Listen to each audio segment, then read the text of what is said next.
Hello লালবাদর জনগণ, কি অবস্থা? ঈদের খুশি কেমন চলতেছে? গরুর হাটে বেচা কেনা দেখলাম তো খুবই খারাপ অবস্থা, এবং আলটিমেটলি আমাদের জাইঙ্গা সেই দোষটা আমাদের আওয়ামী লীগের উপরে দিল। কারণ আওয়ামী লীগের লোকজন পলাতক, তাই নাকি গরুর হাটে বেচা কেনা কমে গেছে। তো আওয়ামী লীগ তো নিষিদ্ধ, আওয়ামী লীগ এই, আওয়ামী লীগ সেই, সবই খারাপ। এখন গরুর হাটে বেচা কেনা হয় না, এটাও আওয়ামী লীগের দোষ। এই দোষ আওয়ামী লীগের ঘাড়ে নিতে হবে। আমার কাছে খুবই হাস্যকর লাগতেছে। মানে স্বরাষ্ট্র উপদেষ্টার মতো এরকম ঢোরা সাপ, যেটা তার ডিপার্টমেন্টাল নেম ছিল, সে এই কথাটা কিভাবে বললো যে আওয়ামী লীগের লোকজন পলাতক, তাই গরুর হাটে বেচা কেনা বন্ধ, মানে কম আর কি। এটা একটা কথা হইতে পারে? এটা কোনো বুদ্ধিমান লোকের কথা হইতে পারে? সেন্সিবল লোক এই কথা বলতে পারে? যাই হোক, কিন্তু বলছে তো বলছে। আচ্ছা, যা বলতেছিলাম, আমাদের শান্তি কাকুর জাপান ট্যুর নিয়ে বলি। সে জাপান ট্যুরে গেছে, গিয়ে নিজেরই একটা যে কি জানি বলে, এটা আদম ব্যবসায়ের একটা কোম্পানি আছে, সেই কোম্পানির সাথে চুক্তি করে এসে খুব ফলাও করে প্রচার করতেছে যে জাপান বাংলাদেশ থেকে লাখ লাখ লোক নেবে, লাখ লাখ লোক নেবে। কারণ আমাদের কেরানি শফিককে তো আছেই, সেই খানকির ফুট তো আছেই, সে তো প্রেস সচিব তাকে বানানোই হয়েছে ঢোল বাইরানোর জন্য। সে যে ঢোল বাইরাতে বাইরাতে ফাটাইয়া ফেলতেছে সেটা মানে বুঝতে পারতেছে না। কারণ সে যতগুলো মিথ্যা কথা বলছে আজ পর্যন্ত, প্রত্যেকটা মিথ্যা কথা ধরা খাইছে। ড্রিল বেবি ড্রিলেরটা ধরা খাইছে। তারপর ইন্ডিয়া 26 লাখ ইন্ডিয়ান, সে কোনো ব্যাখ্যা দিতে পারতেছে না 26 লাখ ইন্ডিয়ান কোথায় আছে, কীভাবে চাকরি করতেছে, এটার কোনো ব্যাখ্যা তার কাছে নাই। তারপর কোনো চুক্তি কেন দেখাইতে পারতেছে না, যেগুলো আওয়ামী লীগ সরকার করছে ইন্ডিয়ার সাথে দেশ বেচার মতো। উল্টা ইন্ডিয়া সব চুক্তি বাতিল করে দিচ্ছে, এই উত্তরে সে ম্যামে ছাড়া কিছু বলতে পারে নাই। তো যাই হোক, এদিকে আমাদের কি জানি তৌহিদ হোসেন বলছেন যে বিদেশিরা বাংলাদেশিদের ভিসা বন্ধ করে দিচ্ছে, কারণ হচ্ছে বাঙালিদের খাইসলত খারাপ।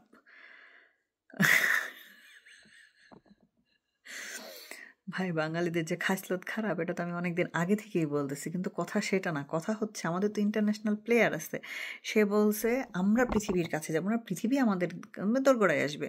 তো এখন কেন ভিসাই দিচ্ছে না? তো ওদেরকে IELTS এর জন্য ফি বাড়ায় দিছে, IELTS ফি বাড়াই দিছে। তারপর দিল্লি থেকে না সব EU এম্বাসিগুলো বাংলাদেশে দৌড়ায় দৌড়ায় চলে আসতেছে তার ইউনুস ম্যাজিক পাইপ দেখে। তাহলে এখন কেন আসতেছে না? এখন কেন ভিসা বন্ধ করে দিচ্ছে? IELTS এর কস্টিং বাড়াই দিছে কি কারণে? হ্যাঁ, এত এত ইন্টারন্যাশনাল প্লেয়ারদের মধ্যে কি ধরনের উপকারটা হইল? হ্যাঁ, কি ধরনের উপকারটা হইলো আমাকে একটু বলেন শুনি। কারো কাছে কোনো এক্সপ্লেনেশন আছে? নাই। এখন অনেক খানকির ফুট এসে কমেন্ট দিবে যে আমি মিথ্যা কথা বলি, আমি প্রোপাগান্ডা ছাড়বো। এগুলো প্রত্যেকটা নিউজ থেকে দেখা, এবং সেই নিউজগুলো বাংলাদেশি চ্যানেলের কোনোটাই। আমি যেহেতু এডিটিংয়ে এক্সপার্ট না, সো আমার ভিডিওগুলো যায়, নাহলে আমি প্রত্যেকটা যে কথা বলি সেই কথার নিচে এক একটা নিউজ লিঙ্ক দিয়ে দিতাম। না, আমি তো গরিব মানুষ, এডিট ফেডিট পারি না। পারলে আমি এই নিউজ লিঙ্কগুলো এখানে সেট করে দিতাম। যখন আমি কথা বলতাম একটা পপ আপ হইতো ভিডিও স্ক্রিনে, সবার স্ক্রিনে। তো যাদের একটু চোখ কান আছে তারা এই নিউজ পড়লেই বুঝতে পারবে, নিউজ ফিডে গেলেই দেখতে পারবে। যে কোনো চ্যানেলে ঢুকলে এই নিউজগুলো সত্য না মিথ্যাটা বের হয়ে যাবে। কারণ আমি তো আর পিনাকি না, ইলিয়াসও না। ভাই, আমি নিউজে যা পড়ি সব বিশ্বাস করি, ব্যাপারটা এরকম না। কিন্তু নিউজে যা বের হচ্ছে সেটাই আমি আমার মতো করে বলতেছি। এখন এখানে আমি মিথ্যা কথাটা কই থেকে বললাম? যে এই তৌহিদ হোসেন বলে নাই যে বাঙালিদের খাইসলতের কারণে তারা ভিসা পাচ্ছে না? এটা তো বলছে। কিন্তু আমাদের ইন্টারন্যাশনাল প্লেয়ারের ম্যাজিক পাইপটা কোথায় গেল? হ্যাঁ, ম্যাজিক পাইপটা কোথায় হারায় গেল?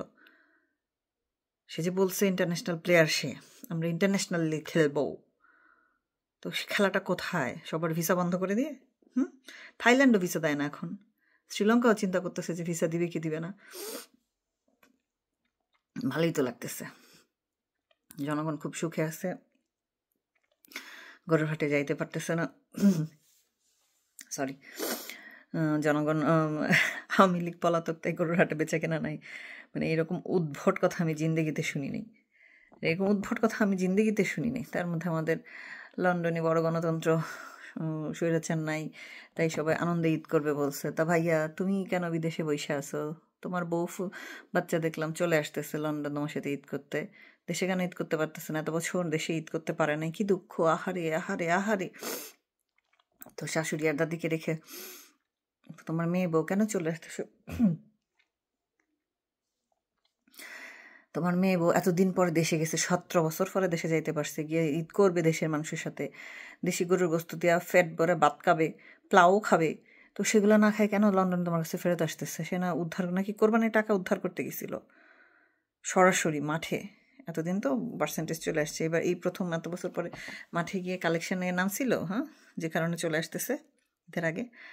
আচ্ছা, এদিকে আমাদের শান্তি কাকু ও মহাজন উনি বলছিল আগামী ঈদের আগে রোহিঙ্গারা নিজের দেশে ঈদ কাটতে যাবে, তো ঈদ তো একদিন পরে, এখন কই যাচ্ছে, কে যাচ্ছে, কোথায়? ঈদ ইফতার করে না বলে আসলো।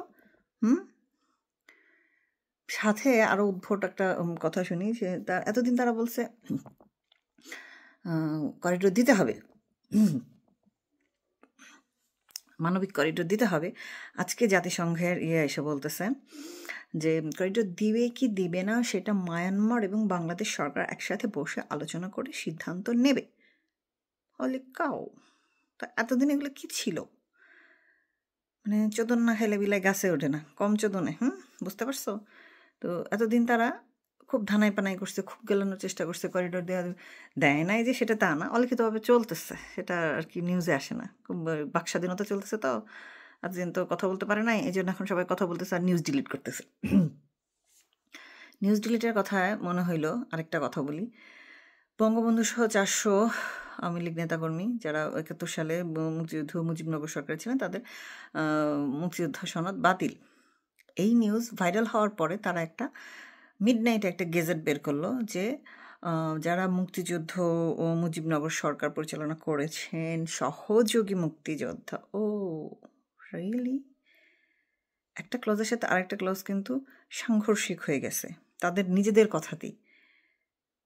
তারপর মুক্তিযুদ্ধ বিষয়ক যে উপদেষ্টা, এই শয়তানের বাচ্চা যে আছে, সে শেখ মুজিব বলতেছে, অথচ মুক্তিযুদ্ধটা সে যদি মুক্তিযুদ্ধ রিয়েল হয়ে থাকে তাহলে সে মুক্তিযুদ্ধটা কিন্তু বঙ্গবন্ধুর নামেই করছে। সে আজকে এসে বলতেছে শেখ মুজিব বলতেছে বারবার। মানে দুনিয়ার সব শাস্তি কিন্তু কি কোনো না কোনোভাবে কেউ না কেউ পায়, কিন্তু দেশের মাটির সাথে যখন আপনারা বেইমানি করেন, দেশের মাটির সাথে বেইমানির শাস্তি সেটা খুব বেশি দিন লাগে না পাইতে। এটা ইহকালে তো পেয়েই যাবে, মরার আগে অবশ্যই পাবে, পরকালে কী হবে না হবে সেটা তো পরের ব্যাপার, কিন্তু ইহকালে বেঁচে থাকা অবস্থায় সবার সামনে সেটা হবেই, এর কোনো মিস নাই, কোনো দিনই দেখি নাই। রিসেন্ট কয়েকটা ঘটনা ঘটলো, তো এক্সপ্লেনেশন দিব না, সময় হয় নাই তাই দিব না। এখন এই যে জাতিসংঘ বলতেছে আরেকটা কথা ইলেকশন নিয়ে, বিএনপি তো খালি ইলেকশন করে লাফাইতেছে। 13 সালে যখন তাদেরকে ইলেকশনের জন্য ডাকা হইলো তারা আসে নাই, তাদের লন্ডনী মুলার জুস খুব ভালো লাগতো, তাই তারা লন্ডনী মুলার জুস খাইয়া ইলেকশনে যায় নাই 14 সালে। এখন অবৈধ নুনুসের কাছে তারা ইলেকশন করে হাদায় মরে যাচ্ছে। মানে এদের মাথায় যে ঘিলু নাই, একেবারেই নাই। বিএনপি যে ছ্যাচ্চল্যক করে প্রমাণিত। ব্রেনলেস কোনো লোক বিএনপি করতে পারে, ব্রেনওয়ালা কোনো লোক বিএনপি করতে পারে না, সব ব্রেনলেস। তো এখন জাতিসংঘ বলতেছে যে অন্তর্ভুক্তি মানে হচ্ছে জনগণের অন্তর্ভুক্তি, সব দল না থাকলেও চলবে। ইলেকশনে আওয়ামী লীগ আসবে কি আসবে না সেটা ব্যাপার না, মানুষজন আসলেই হবে। তো সেই হিসাবে 14, 18 এবং 24 ইলেকশনে বিএনপির কোনো কথা একদম জিপলক করে দিল ব্যাপারটা। কারণ হচ্ছে এই কথাতে তো ওইটা নাল অ্যান্ড ভয়েড হয়ে যাচ্ছে যে বিএনপি ওই ইলেকশনে যায় না, তার মানে ওই ইলেকশন কোনো কাজের না, ইলেকশন অবৈধ। কিন্তু এখানে একটা বড় একটা কথা আছে, সব ইলেকশন অবৈধ কিন্তু ইশরাক মেয়র হইতে পারবে, এইটা বৈধ। ওই ইলেকশনটা বৈধ 20 সালে যে ইলেকশন হয়েছে মেয়র ইলেকশন ঢাকা সাউথের, সেটা বৈধ, আর সব অবৈধ। এটা একটা মজার বিষয় না?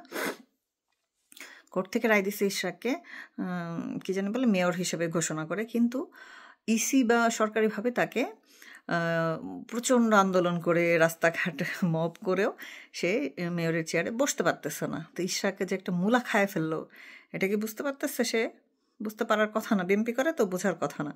মূলার জুস খাওয়া মানুষের মাথায় আর কতই ঘিলু মালপানি থাকে না।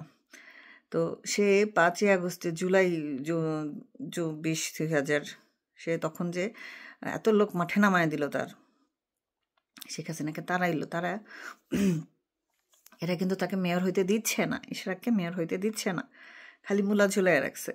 এখন ইশরাক কি করছে, ঈদের কারণে আন্দোলনের ব্রেক দিছে, দিয়া বলছে ঈদের পর থেকে আবার দুর্বার আন্দোলন হবে।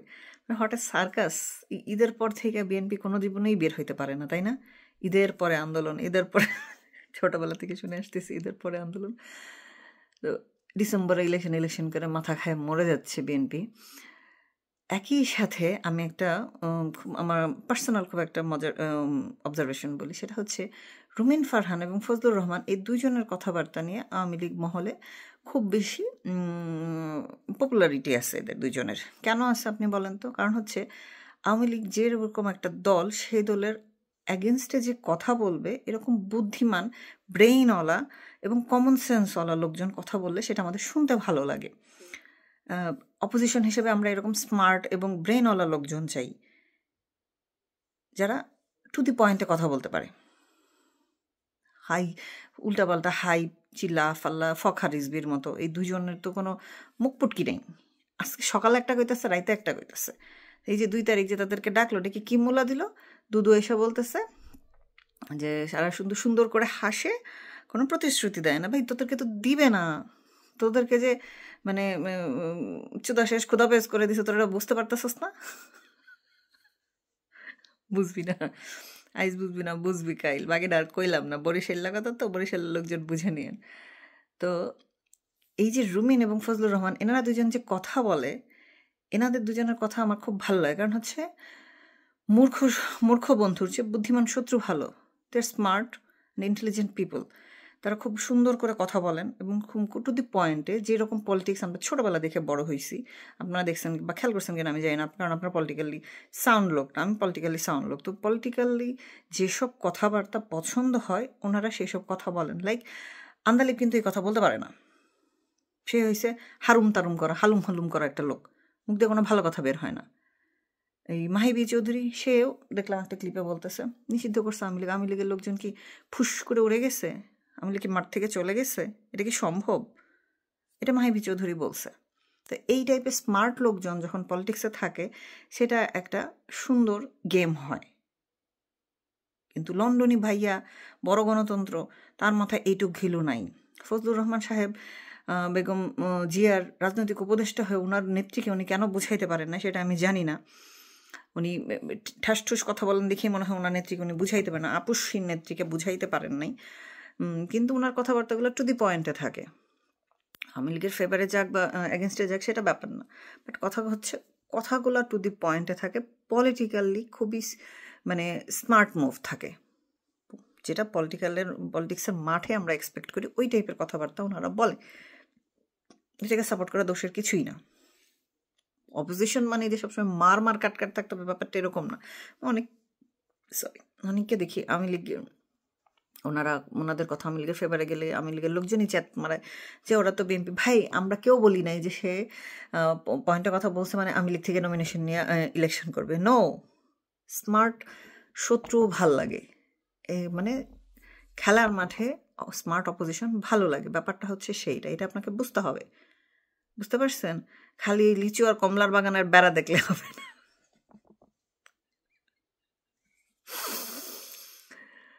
মানে যাই হোক, ঈদের আগে তো এরা রোহিঙ্গারা যাচ্ছে না, আমাদের নুনুস ম্যাজিক পাইপ কাজ করলো না। তারপর মানে আলটিমেটলি ইটস ডিসফাংশনাল স্টেট হয়ে গেছে এবং এটা এরা স্বীকার করতেছে না এবং এটা বুঝতেও পারতেছে না। কি যে অদ্ভুত এই লোকগুলা, আফসোসই লাগে, কিন্তু কিছু করার নেই। পাপড় নিয়ে বসছি, অনেক দিনের স্বাদ ছিল ভাই, দেখবো আমি লিখ নেমে গেলে তোদের কত সুখ হয়। এখন তোরা সুখ কর, লাল স্বাধীনতা গোয়া মারা খায় সুখ করতে থাক। আমরা তো পপকর্ন নিয়ে বসছি, ফিরবো, ফেরার সময় ফিরবো, কিন্তু এখন কয়েকদিন একটু মজা নেই, তোদের দেখি তোরা একটু মজা দিচ্ছিস, আমরাও নেই।